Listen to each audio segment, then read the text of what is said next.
I've always been a logical and curious kind of person. I mean, that's just my personality. I remember when I was little, my parents gave me an electric train for Christmas. And then a couple hours later, my dad finds me in the garage, and I'm throwing the locomotive against the cement floor, trying to break it open. He said, "What are you doing?" And I said, "Well, I'm just trying to figure out how it works." I mean, my parents, because of all the why questions I would ask, finally went out and said, "Here," and they bought me an encyclopedia and said, "Look, the answers are in there. Go look for them. Go find them yourself." I mean, that's just the way I was. And so I guess it's natural that I would become a journalist. Because journalists are looking for facts, they're looking for evidence, they're looking for data, they're looking for something that they can publish in the paper and have confidence it is true. Lee Strobel earned a Master of Studies in Law degree from Yale Law School and is the former legal editor of the Chicago Tribune. He is the best-selling author of several books that explore the evidence for the Christian faith. I guess given my curiosity, it's not surprising that when I was in high school, science was my favorite topic. Because there the teachers actually encouraged me to like cut open frogs and find out how things work, which I thought was great. When I was a teenager, I had this deep trust in science, and I think part of it was prompted by the fact that I grew up in post-Sputnik America, where Eisenhower encouraged all young people to delve into science so we could catch up with the Russians. So to me, science sort of represented the empirical, the hard facts, the things that could be proven experimentally, and that was sort of the way in which I looked at life.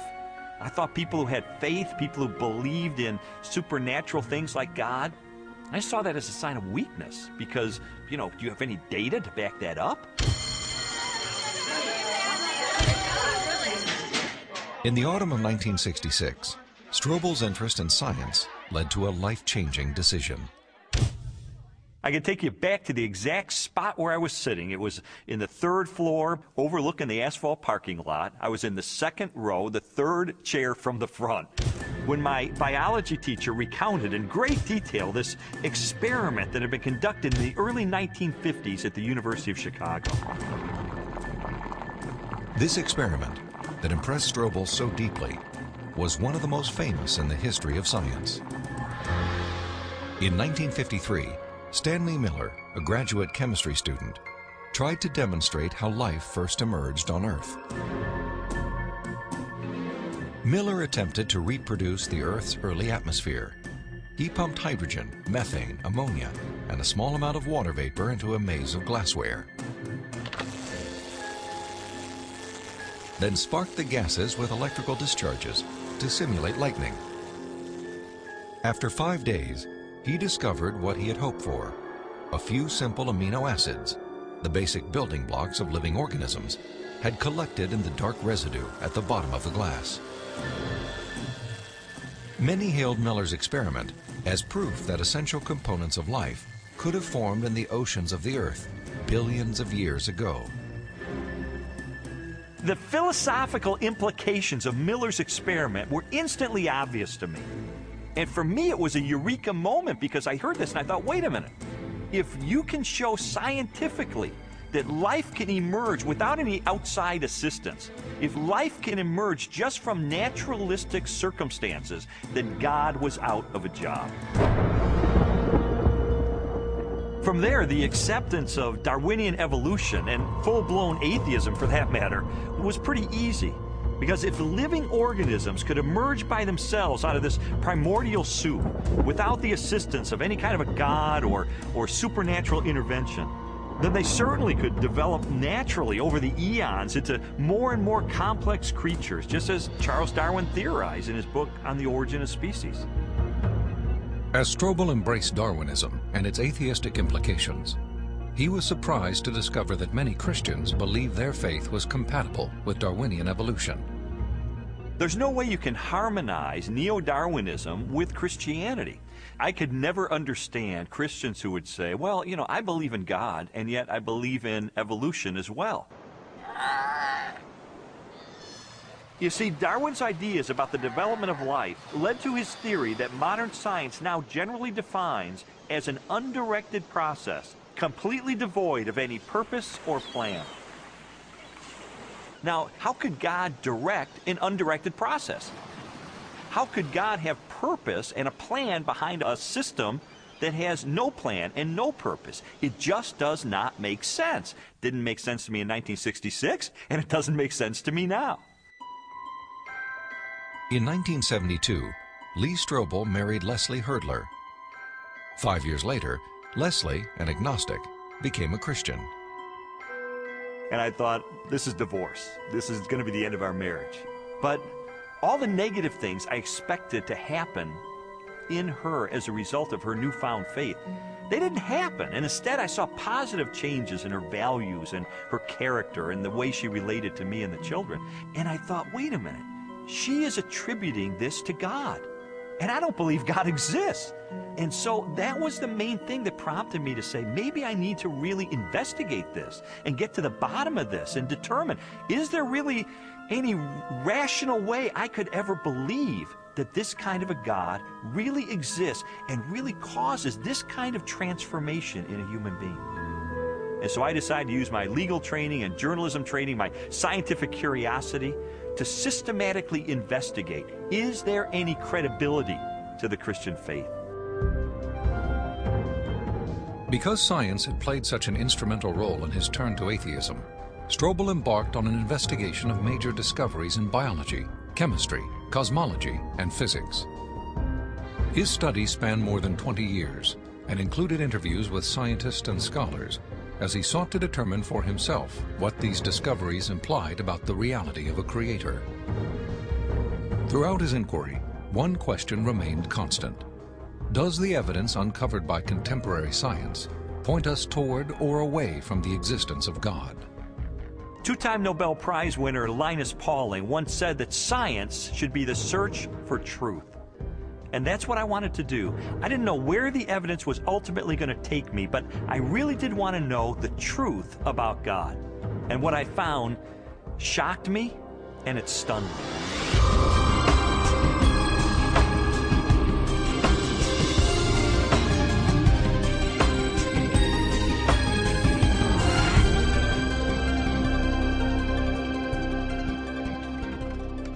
Strobel's search began with an examination of evidence that challenged materialistic theories of life's origin. He discovered that this negative evidence contradicted the textbook explanations that had once convinced him the blind forces of evolution could account for the creation and diversity of life on Earth. A good example of negative evidence is the 1953 Origin of Life experiment by Stanley Miller, the one that helped lead me into atheism in the first place. As biologist Jonathan Wells explained to me, Miller's experiment has now been thoroughly discredited. Stanley Miller put together a glass apparatus, and in that apparatus he put a mixture of gases that people at the time thought reflected the atmosphere of the early Earth. And those gases were methane, ammonia, hydrogen, and water vapor. But then the professional opinion of what was there on the early Earth changed. In the 60s, geochemists revised their hypothesis and decided that the hydrogen, being very light, would have escaped into outer space. The Earth's gravity isn't strong enough to hold it. And probably the early Earth's atmosphere then consisted of what we now see coming out of volcanoes today, namely carbon dioxide, nitrogen, and water vapor. Well, if the early Earth's atmosphere consisted of those gases, then Stanley Miller's experiment would not work. In fact, he himself tried it with those gases, and he found that he couldn't produce any amino acids at all. So the experiment falls apart once you use a more realistic mixture of gases in the apparatus. Miller's test has been repeated many times using the correct atmospheric components. The results are always the same. The amino acids that generated so much enthusiasm in 1953 do not appear. Even if Miller's experiment were valid, you're still light years away from making life. It comes down to this. No matter how many molecules you can produce with early Earth conditions, plausible conditions, you're still nowhere near producing a living cell. And here's how I know. If I take a sterile test tube and I put in a little bit of fluid with just the right salts, just the right balance of acidity and alkalinity, just the right temperature, the perfect solution for a living cell. And I put in it one living cell. This cell is alive. It has everything it needs for life. Now I take a sterile needle and I poke that cell, and all its stuff leaks out into this test tube. You have in this nice little test tube all the molecules you need for a living cell. Not just the pieces of the molecules, but the molecules themselves. And you cannot make a living cell out of them. You can't put Humpty Dumpty back together again. So what makes you think that a few amino acids dissolved in the ocean are going to give you a living cell? It's totally unrealistic. Stanley Miller's experiment was not the only unsuccessful attempt to explain how life originated. Beginning with Russian chemist Alexander Oparin's work in the 1920s, theorists have also proposed chance, chemical attraction, and biological seeding from outer space as possible answers. Each has failed to account for how non-living chemicals could have arranged themselves into the most basic components of the first living cell.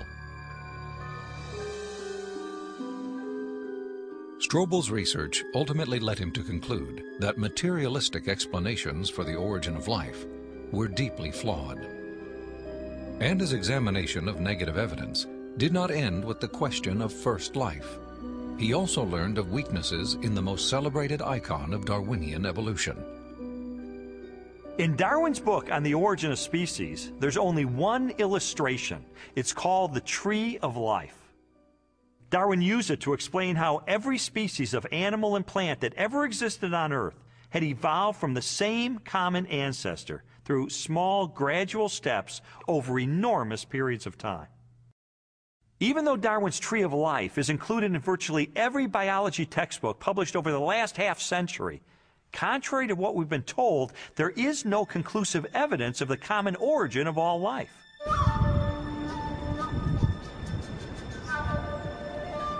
Perhaps the most damaging blow to Darwin's theory is the fossil record. If all living organisms have descended from the same primitive life form, then the rock strata of the Earth should be filled with the fossilized remains of animals that were once part of a great evolutionary chain.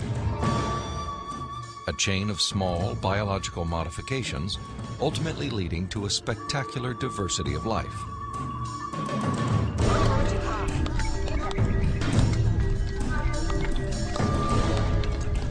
Yet, after 2 centuries of research, highlighted by excavations in southern China, the multitude of transitional experiments, or missing links, that should exist are conspicuous only by their absence. The most graphic example of this void in the fossil record is a geological era known as the Cambrian explosion. The branching tree pattern of Darwin's theory is actually not seen anywhere in the fossil record unless we impose it with our own minds. So the Cambrian explosion is the most dramatic refutation of the Tree of Life. The Cambrian explosion of life was a dramatic episode in geological history.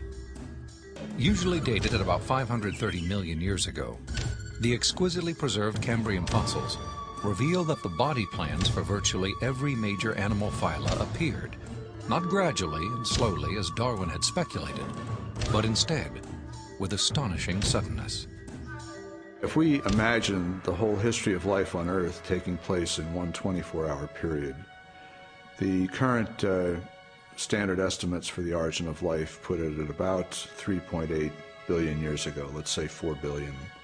So if we start the clock then, our 24-hour clock, 6 hours, nothing but these simple single-celled organisms appear, the same sort that we saw in the beginning. 12 hours, same thing. 18 hours, same thing. 3/4 of the day has passed, and all we have are these simple single-celled organisms. Then at about the 21st hour, in the space of about 2 minutes, boom, most of the major animal forms appear in the form that they currently have in the present. And many of them persist to the present, and we have them with us today. Less than 2 minutes out of a 24-hour period. That's how sudden the Cambrian explosion was. In a geological instant, the animal kingdom leaped from small, relatively simple organisms to extraordinary creatures with spinal cords, compound eyes, and articulated limbs. The record of this explosion of life looks nothing like Darwin's slowly branching tree. Darwin's theory is that there's a tree of life, where you have one organism diverging into many other organisms and big differences appearing at the top. What we really see is from here up. This does not exist in the fossil record. If I were using a botanical illustration, it would be a lawn with separate blades of grass sprouting independently of each other. And those would be the phyla. Now, within each phylum, there is subsequent diversification. But even there, I don't see the branches connecting that would make them a tree of life.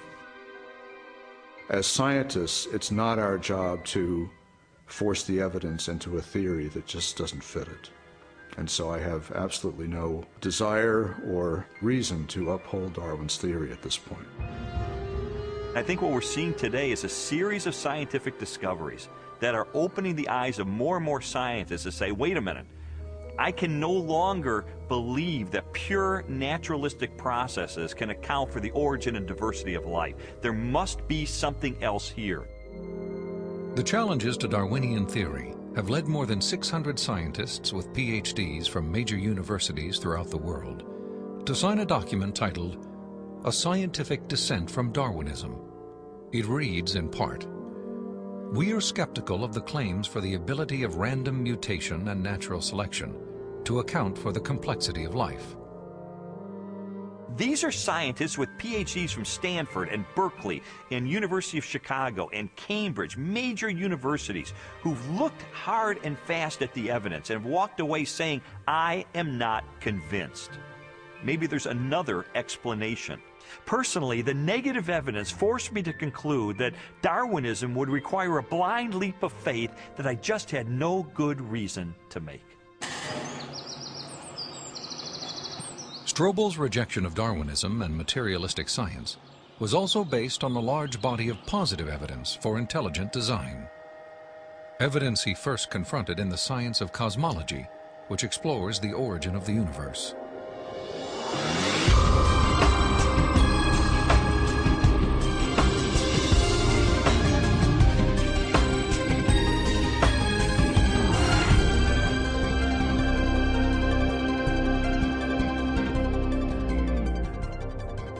How did the universe begin? What is its source? Few questions have generated as much controversy through the centuries or inspired as many impassioned opinions. I interviewed William Lane Craig, a philosopher who has devoted much of his career to the study of cosmology and the question of origins. From ancient Greek materialism at the time of Plato and Aristotle up through 19th century idealism, the prevailing view was that the universe is eternal, that the universe never began to exist, that the universe as a whole is, as it were, a static, timeless entity. This belief in an eternal, unchanging universe, for centuries a pillar of Western cosmology, was unexpectedly challenged in 1915 by Albert Einstein's general theory of relativity.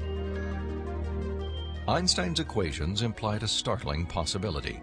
The cosmos was not static, but instead existed in a continual state of either contraction or expansion.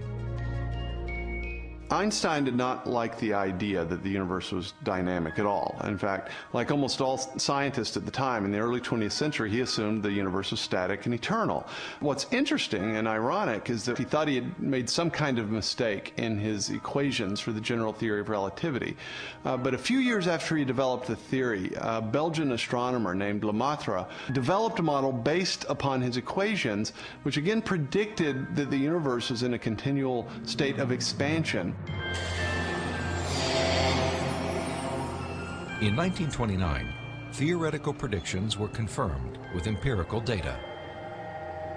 At the Mount Wilson Observatory overlooking Los Angeles, astronomer Edwin Hubble studied light from distant galaxies.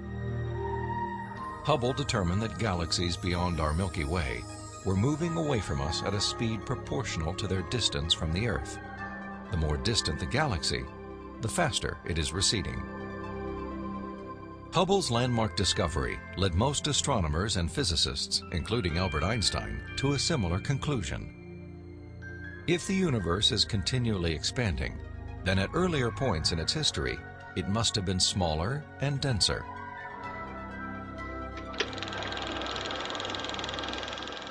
I think a good way to visualize this is to imagine that the history of the universe has somehow been photographed and made into a movie that we could play on a projector.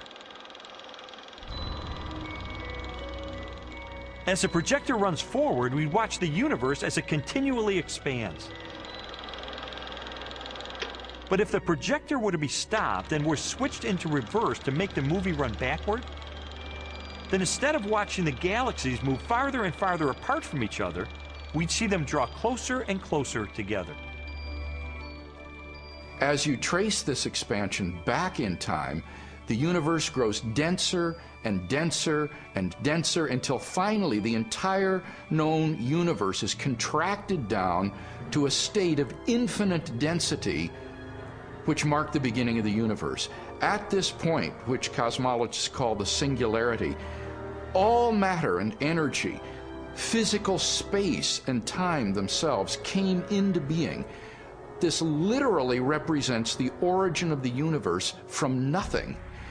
So the startling implication of Hubble's discovery was the temporal finitude of the universe, that the universe had an absolute beginning at some point in the finite past.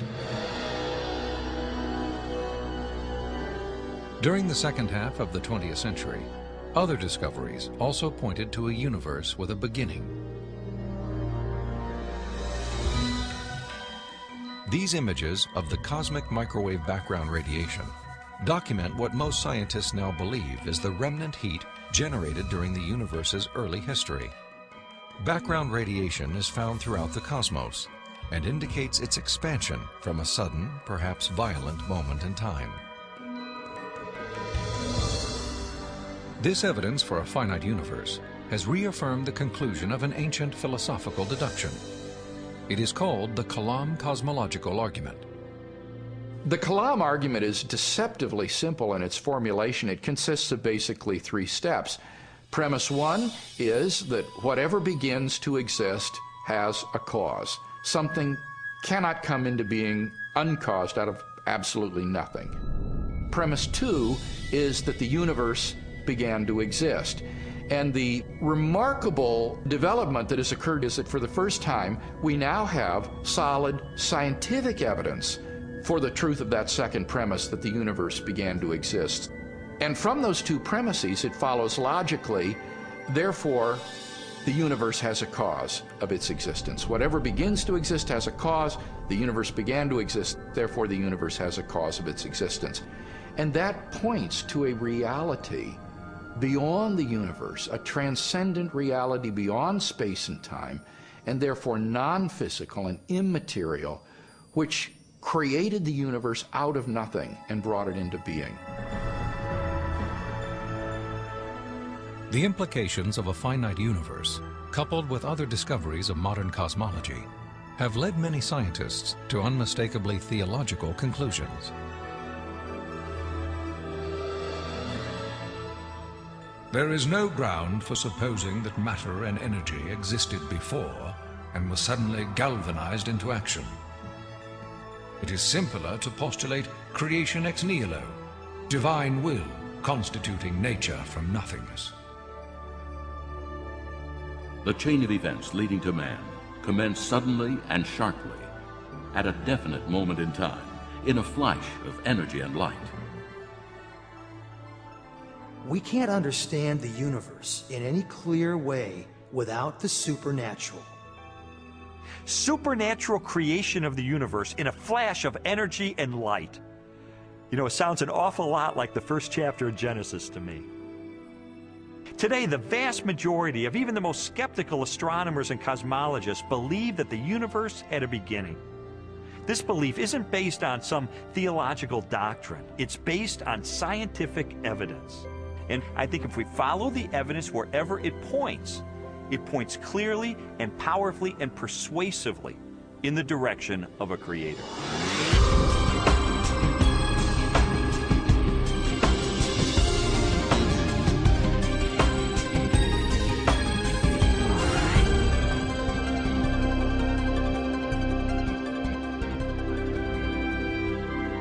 Since the beginning of time, all the matter in the universe has been governed by precisely balanced laws and constants. During an interview with Robin Collins, a philosopher with degrees in mathematics and physics, Strobel learned how these laws offer compelling evidence for a creator and conspire to make the universe habitable for life. The laws of physics are balanced on a razor's edge for life to occur. For example, if you didn't have something like gravity that pulled matter together, you would never get planets, you wouldn't get stars, you wouldn't get any complex organisms. If you didn't have the strong nuclear force, there would be nothing to hold protons and neutrons together in the nucleus. And so you wouldn't have any atoms, so no chemistry. If you didn't have the electromagnetic force, you would have no bonding between chemicals. You'd have no light, and the list goes on. So you need all these sorts of fundamental principles have to be in place in order for life to occur. Wipe out one of those principles, wipe out one of those laws, no life. Strobel learned that life also hinges on the precise strengths and relative values of many different physical constants. One example of this fine-tuning is the force of gravity.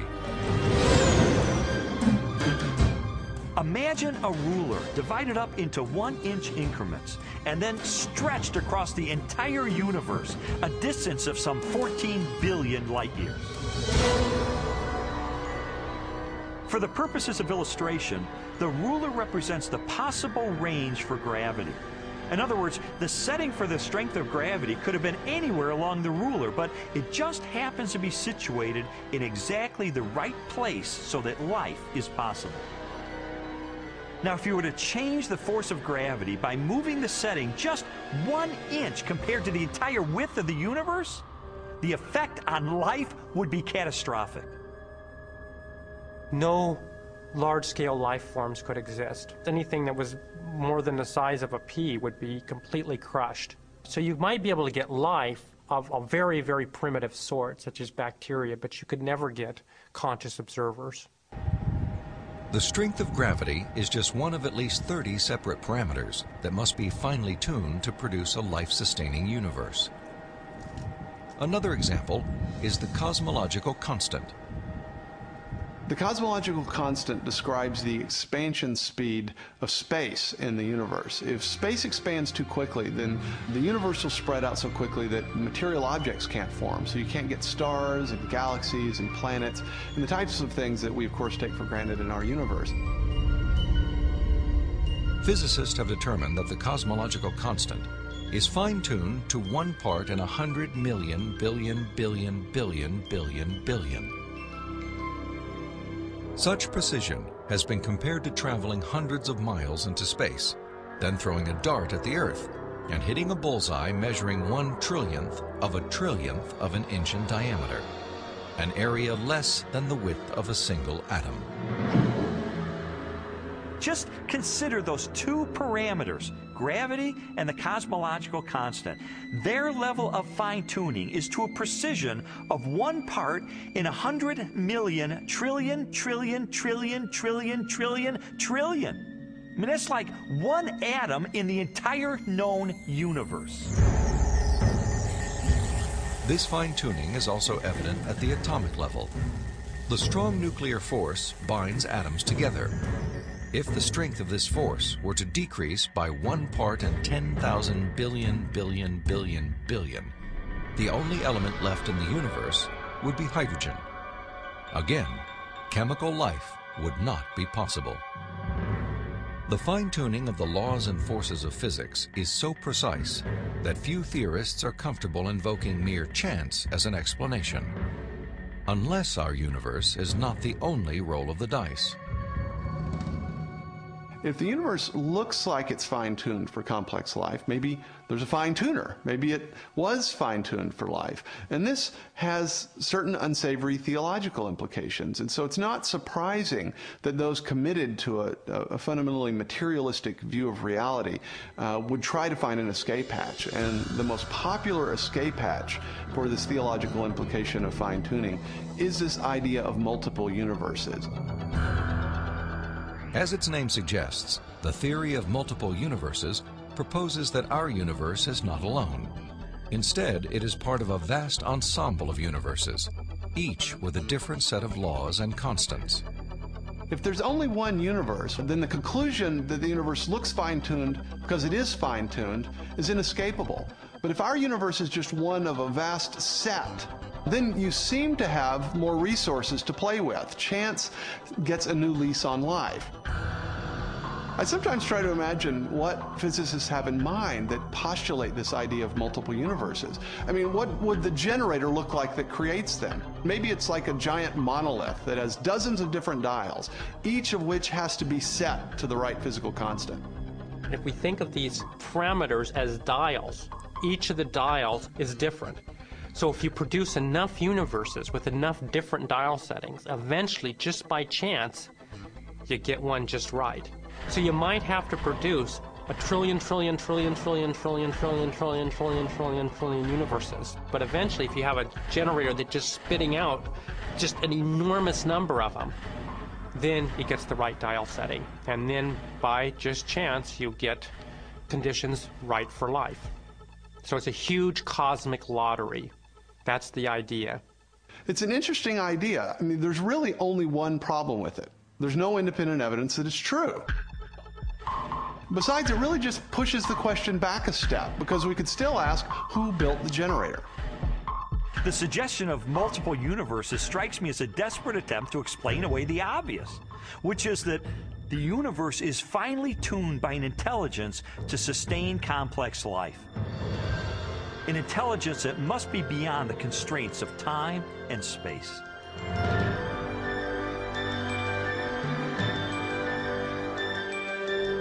Strobel's journey through a universe finely tuned for life inevitably led him home, to the blue jewel of our solar system, the planet Earth. There he encountered another array of critically balanced conditions essential to human existence. When I was an atheist, I saw planet Earth as being one of probably billions of planets just like it all over the universe. I saw our sun as being an average, undistinguished type of a sun. I figured as I looked up at the stars at night that there must be millions and millions of advanced civilizations out there. I just thought there was an ordinariness to our situation. This line of reasoning was totally consistent with my atheistic worldview. But what I learned later is that it's not consistent with what science is revealing about the Earth. Strobel's investigation caused him to consider the many conditions necessary for a life-sustaining planet. In the process, he was introduced to the science of astrobiology and astronomer Guillermo Gonzalez. I'm an astrobiologist, and what motivates me is just to examine the conditions necessary for life and look elsewhere in the universe and see if those conditions are met anywhere else. And the answer could be yes, and the answer could be no, and either answer is interesting. For more than a decade, Guillermo Gonzalez has researched the characteristics of a planet required to support complex life. Estimates vary, but a current list of these factors would number at least 20 and include an oxygen-rich atmosphere, liquid water and large continental landmasses, a home star of the right temperature and mass, an orbital path that is neither too far nor too close to the home star, a moon large enough to stabilize the tilt of the planet's axis and the movement of its tides, a magnetic field strong enough to deflect the sun's radiation, and a position in the relatively narrow habitable region of a spiral galaxy. All these factors have to be met at one place and time in the galaxy if you're going to have a planet as habitable as the Earth, which you need for complex and even technological life. Theorists have attempted to calculate the odds of all the necessary factors for life appearing at the same time on the same planet.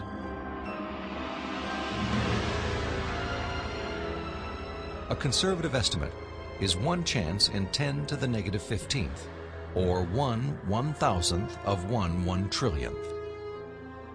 On those terms, even when compared to the billions of suns and possible planets in our Milky Way galaxy, the probability of even a single habitable world appears unlikely. There are many probabilistic resources in the galaxy, but on the other side of the coin are all these factors that you need. You have to get just right in order to have just one habitable planet like the Earth. And that leads me to conclude that yes, we're rare in the galaxy. Gonzalez's study of the Earth's habitability led him and colleague Jay Richards to expand the scope of their research. They began to examine how a life-sustaining planet like Earth may also give its human inhabitants access to the mysteries of the universe. I don't think there has ever been a time in the history of the human race in which at least some people haven't contemplated these questions.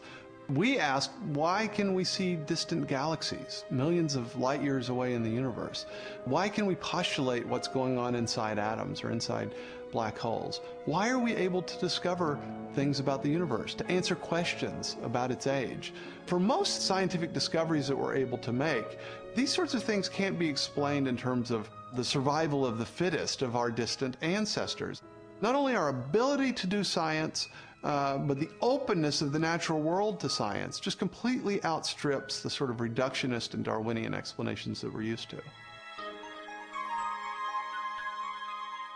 In response to this evidence, Richards and Gonzalez have argued that our ability to make scientific discoveries is no fluke or accident. Instead, it points to an underlying purpose behind the universe.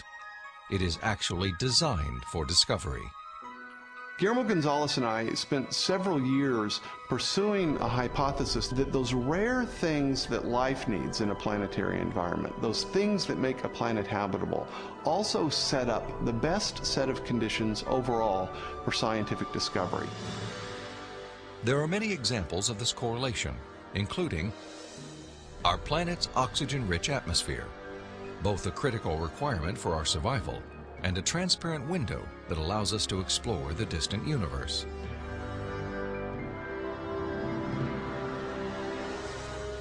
The Earth's precise distance from the Sun and the size of its moon and home star. These factors not only control our planet's temperature, axial tilt, and the movement of its tides, they also ensure perfect solar eclipses, phenomena that have provided scientists with invaluable data about the composition of stars and the properties of light. And our location in the Milky Way. The Earth is positioned between two spiral arms within a relatively small region where life is possible. As a result, we enjoy an excellent platform for clear, unimpeded views of our galaxy and the rest of the cosmos. I think God intentionally created a habitat for us that allows us to see Him through the creation that He has left behind. And this habitat is conducive for us to do scientific research. It didn't have to be that way, but it is. Why? Because I believe that by doing science, we find God.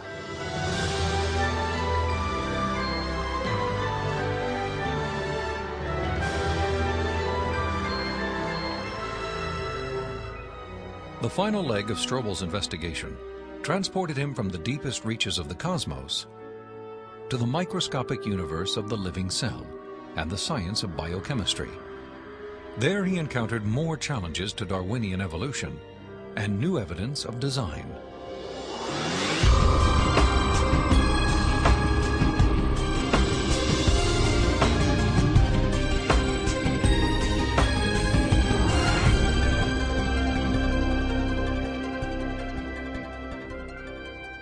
Throughout the second half of the 20th century, spectacular technologies revolutionized scientific understanding of the cell, the basic unit of life.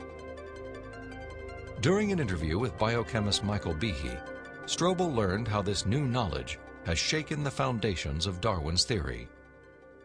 In the 19th century, when Darwin was alive, scientists thought that the basis of life, the cell, was some simple glob of protoplasm, like a little piece of jello or something that was not hard to explain at all. But with the hard work of science in the 20th century, we've seen that the cell is far from simple. It's got very complicated molecular machines and things that are very resistant to Darwinian explanation. Michael Behe has devoted his career to the study of the design and operation of the cell. He has also written extensively on the biochemical challenge to evolution. Most people have no idea of how small and complex cells are. A typical cell from you or me, called a eukaryotic cell, is probably 1/10 of the size of the head of a pin. And yet in that single cell, there are about 3 billion units of DNA making out the chromosomes. And those 3 billion units make the molecular machines of the cell, literally machines that make the cell work. With computer animation, we can enter the cell. Here, the staggering complexity of its molecular machinery is clearly seen. It's like going into an automobile factory. The factory has a large number of machines. The parts have to fit together in very specific ways to do their jobs, and if things go wrong, the cell is in big trouble. And just one cell is enormously complex, but humans, you and I, are made from trillions of cells, and those trillions of cells have to fit together in the right way and do their own job. Darwinism was a lot more plausible when we were thinking about globs of protoplasm than it is when we're thinking about molecular machines. Each of these biochemical machines is a masterpiece of engineering and nanotechnology. They are essential to functions as vital and diverse as vision, photosynthesis, and the production of energy in the cell. Michael Behe has studied several of these machines, including the flagellum, a remarkable rotary motor. I remember the first time I looked in a biochemistry textbook and I saw a drawing of something called a bacterial flagellum with all of its parts in all of its glory. It had a propeller and the hook region and the drive shaft and the motor. And I looked at that and I said, that's an outboard motor. That's designed, you know, that's no chance assemblage of parts. Behe's reaction was not surprising, especially when the bacterial flagellar motor is animated and magnified more than 50,000 times to display the details of its construction and operation. Howard Berg at Harvard has labeled it the most efficient machine in the universe. These machines, some of them are running at 100,000 RPMs and are hardwired into a signal transduction or sensory mechanism so that it's getting feedback from the environment. It's got some tail proteins which act as the propeller. When the flagellum rotates, these push against the water and therefore push the bacterium forward. And the motor uses a flow of acid from outside of the cell to the inside of the cell to power the turning. The bacterial flagellum has 2 gears, forward and reverse, water-cooled, proton motive force. It has a stator, it has a rotor, it has a U-joint, it has a drive shaft, it has a propeller. It's not convenient that we give them these names. That's truly their function. In all, about 40 different protein parts are required to build a flagellar motor. Half of them are constructor proteins, specialized mechanisms that assemble the flagellum's individual components. Since its discovery, biologists have tried to understand how a machine of such superb design could have arisen gradually, without foresight or plan, through the biological pathway Darwin envisioned. I think what Darwin was trying to show was that things that look designed aren't really designed, but that we can find naturalistic processes to account for the complexity of life. Darwin theorized that every part of every living organism evolved through natural selection, a blind process that acts upon random changes in the cell. Darwin believed that, given enough time, These random variations would transform the simplest cells into the great diversity of life that inhabits our planet. In his study of evolution and molecular machines, Michael Behe has raised a significant challenge to the creative power of Darwin's mechanism of natural selection. It is called irreducible complexity. Irreducible complexity was coined by Mike Behe in describing these molecular machines. Basically what it says is that you have multi-component parts to any given organelle or system in a cell, all of which are necessary for function. That is, if you remove one part, you lose function of that system. Irreducible complexity can be illustrated by a familiar, non-biological machine, a mousetrap. The trap is composed of 5 basic pieces: a catch to hold the bait, a strong spring, a thin bent rod called the hammer, a holding bar to secure the hammer in place, and a platform upon which the entire system is mounted. If any one of these parts is missing or defective, the mechanism will not work. All components of this irreducibly complex system must be present simultaneously for the machine to perform its function. Catching mice.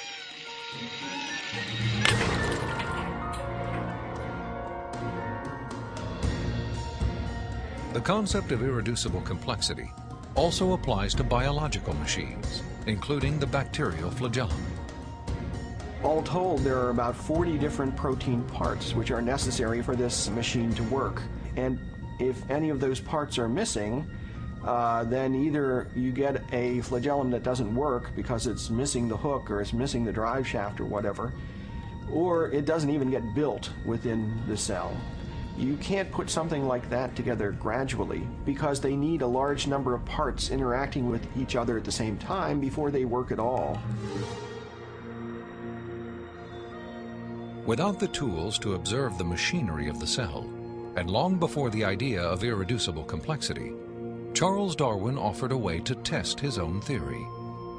In Origin of Species, he wrote, "If it could be demonstrated that any complex organ existed, which could not possibly have been formed by numerous, successive, slight modifications, my theory would absolutely break down."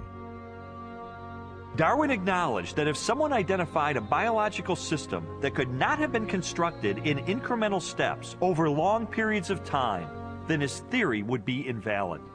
And what Michael Behe and others have discovered is the existence of biological machinery that cannot be explained away by Darwinian processes. Darwin's failed predictions have in fact falsified his own theory.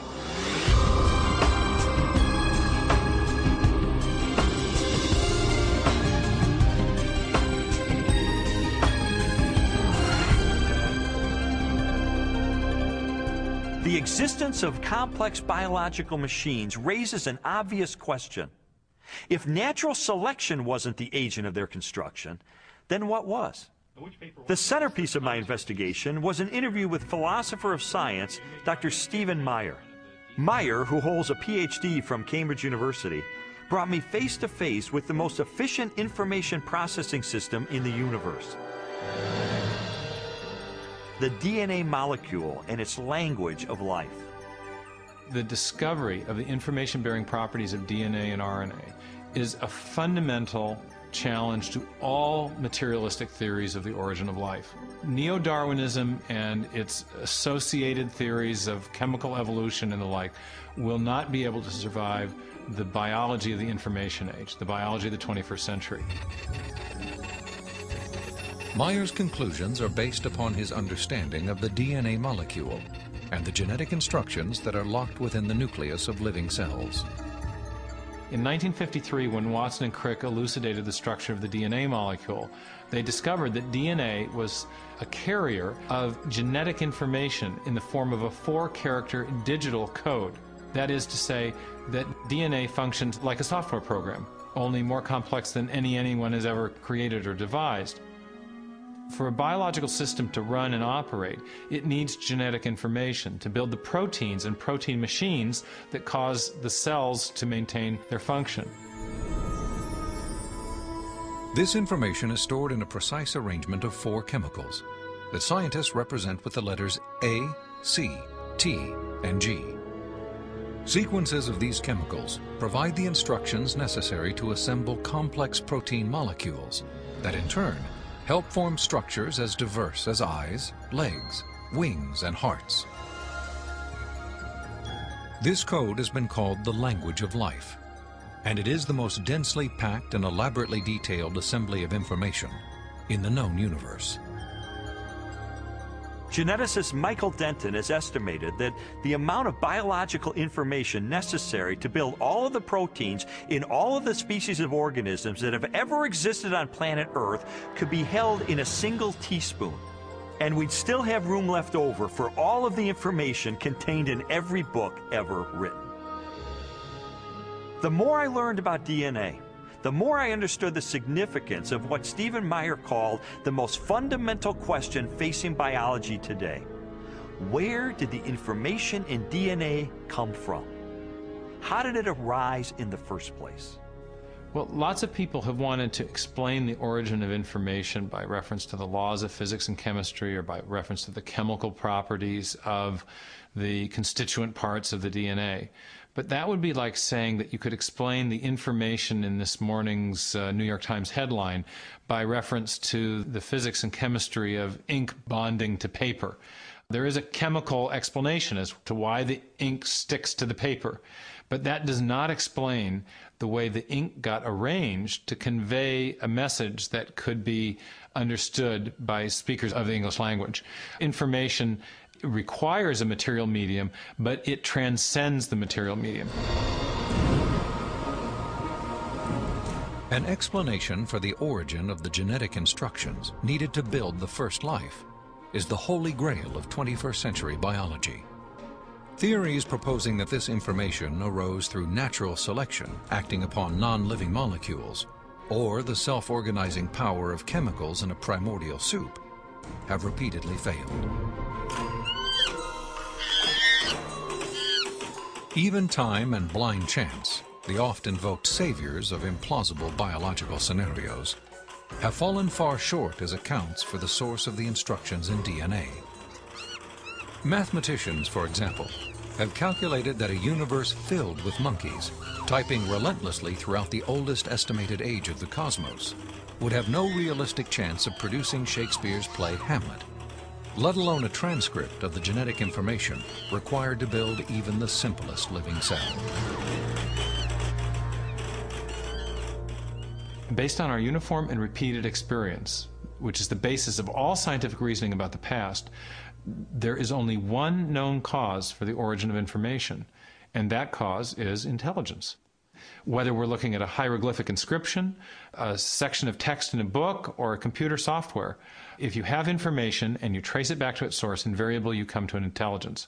Therefore, when you find information inscribed along the backbone of the DNA molecule in the cell, the most rational inference, based on our repeated experience, is that an intelligence of some kind played a role in the origin of that information. The implications of the scientific evidence, coupled with Meyer's logic, are profound. If we are finding information inside every cell and every living creature, could that not be, in a sense, the signature of a creator?